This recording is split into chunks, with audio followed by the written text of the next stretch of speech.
Hey, you guys, you know what? If you come in Paris, I want you to listen to just one thing. I came here for one girl. She's so fantastic. You know what I'm saying? Okay, her name is Carmyn. I came here for her. You know, when I'm talking about music, you know what I'm talking about. Came to Paris, listen to her, follow her up. I came for her as well. So now I'm in a bar, called a bracket bar. That's it, Aero 19. Yeah, that's it, Aero 19 Paris. But his voice was suddenly stifled, and everything was locked inside him. Now he's trapped inside his body, so many things I'd like to share, but still he has the lust for life, and he's struggling with it. But tell me, Lord, how do we fight a light? My name is Carmyn. I'm a songwriter and a singer, and I play the guitar and synthesizers.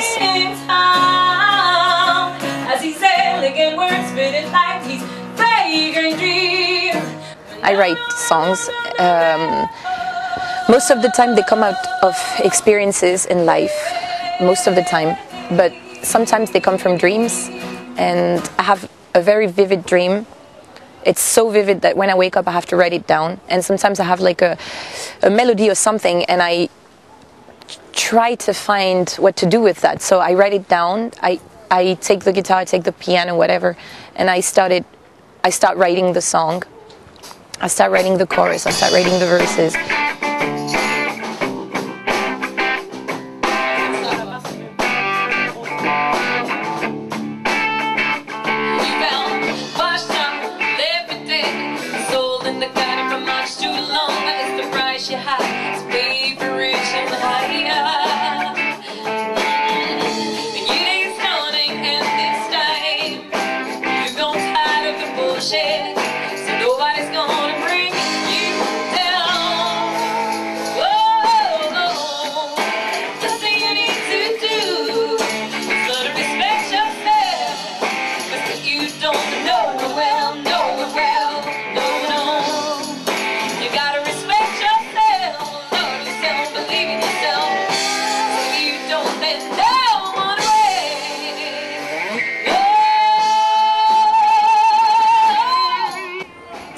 Generally speaking, I like intensity in music. I like very personal lyrics, and I like when people sort of create the universe. I like everything and its contrary, paradoxical things, very intense feelings about love, about hate, about good relationships, bad relationships, abusive. I think everything is inspiring.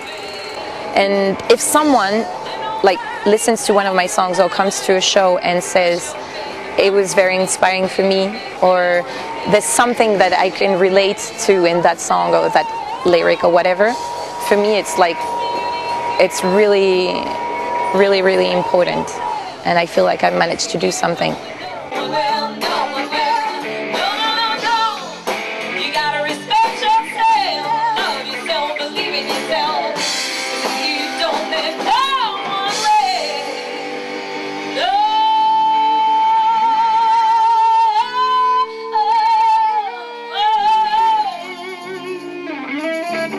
I'm very proud of my musicians. I usually I play with a lot of different musicians from different countries, from different backgrounds.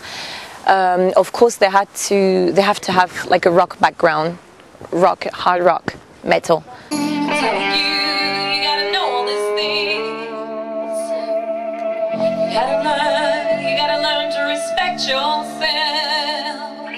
In a positive way, even in negative ways. But it doesn't matter, because when it ends up like that, I can draw the inspiration for a song. That's what happened with Respect Yourself. Friends came up to me, friends and family, and they told me that, listen, I'm under the impression that you don't really respect yourself. You tend to respect a lot other people, but you leave yourself apart. And it's a wrong move, because when you don't treat yourself like someone else, like with respect and with the love that you would do, you actually don't make people understand what you really feel, what you really want. And so there's no way, unless you say these things, there's no way they're gonna respect you back, and you're gonna end up miserable. So I started respecting myself one day. I wrote the song. I had like as if the song was already existing. I wrote it down, and I really felt like a lot of people were trying to tell me what I had to do with my life, and they were telling me that you're dreaming and you want to do this, you want to do that, but you're never going to manage to do this and that. And I thought, who the hell are you to say these things? Because there's no way somebody's going to tell you what you can do in your life, what you can manage to do in your life, unless you really do it. So I started I started to be selective with the people that I was hanging out with. I started to hang out with people that were only enriching me spiritually and intellectually. And I was really feeling like a soul in the gutter, as I say in the lyrics, for a long time.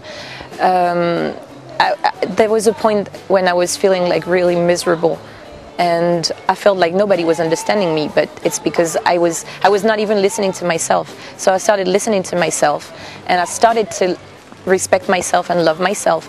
And then all of a sudden things started to change a little bit, and they're still doing. I mean, I'm not always practicing what I preach, but I try to on a daily basis.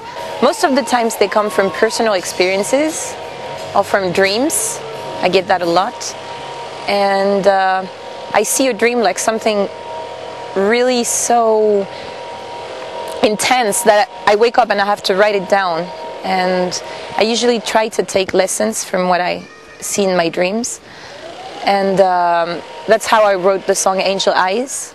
And it's a song that I wrote about a dream that I had once. And I actually saw an angel in my dreams.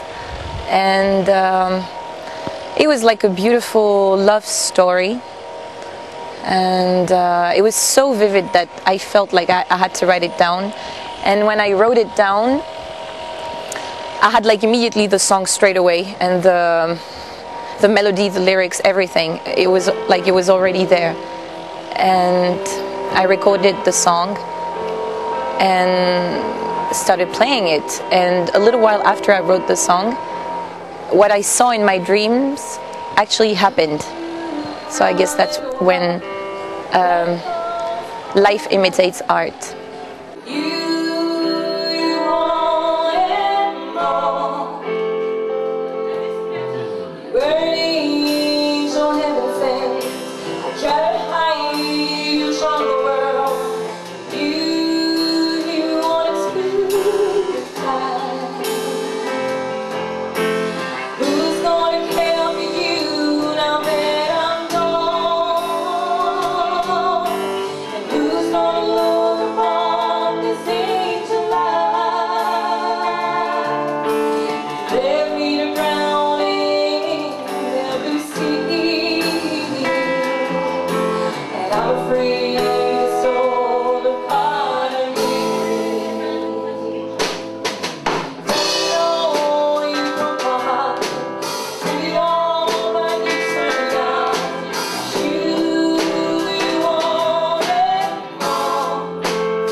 my daily life is actually music,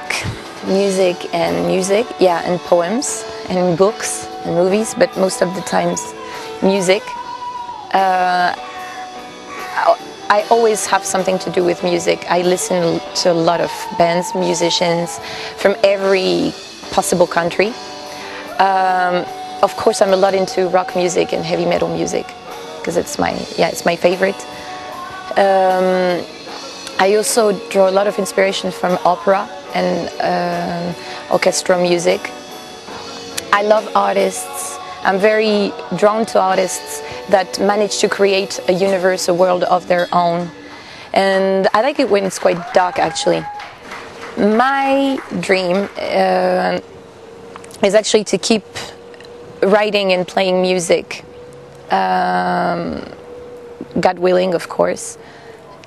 And I would love to, what I'm interested mostly about is manage to convey my message, my sensitivity, my imagination through music, and try to touch people with that, try to reach people with that. And if someone like listens to one of my songs or comes to a show and says it was very inspiring for me, or there's something that I can relate to in that song or that lyric or whatever, for me it's like, it's really, really, really important, and I feel like I've managed to do something.